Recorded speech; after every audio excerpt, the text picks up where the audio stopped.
পবিত্র ঈদ উল ফিতর উপলক্ষে কুষ্টিয়ার কুমারখালী পৌরসভার ৩৪টি মসজিদের ইমাম, মুয়াজ্জিন ও খাদেমদের মধ্যে ঈদ উপহার বিতরণ করেছে কুমারখালী উপজেলা যুবদলের সাবেক সাধারণ সম্পাদক ও কুমারখালী পৌরসভার নির্বাচনের মেয়র পদপ্রত্যাশী আতিকুর রহমান সবুজ।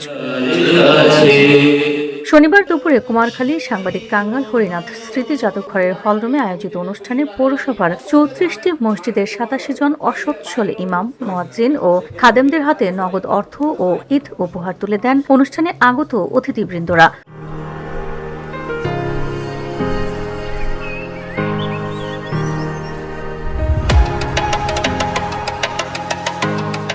যুবদল নেতা আতিকুর রহমান সবুজের সার্বিক তত্ত্বাবধানে আয়োজিত অনুষ্ঠানে সঞ্চালনা করেন সাংবাদিক মাহমুদ শরীফ। অনুষ্ঠানে সভাপতিত্ব করেন কুমারখালী থানা মসজিদের ইমাম মাওলানা আবু দাউদ।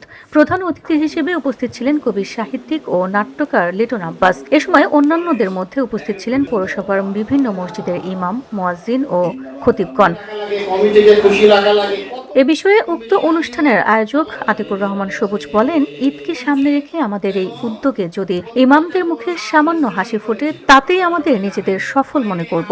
বিভিন্ন রাজনৈতিকভাবে অনেক সময় রাজনৈতিক নেতৃবৃন্দের বা কর্মীবৃন্দকে একত্রিত করার জন্য আমরা বিভিন্ন ধর্মীয় প্রতিষ্ঠানে আমরা সহযোগিতা করি, কিন্তু এই পর্যন্ত আমি ভেবে দেখলাম যে আসলে ইমাম, মুয়াজ্জিন, খতিব ওনাদেরকে নিয়ে আসলে কেউ ভাবে নাই।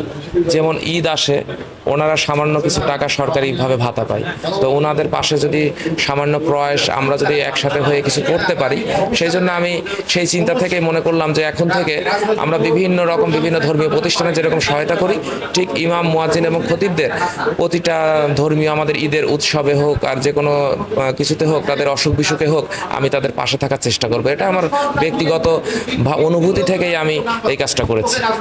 Bangla news desk.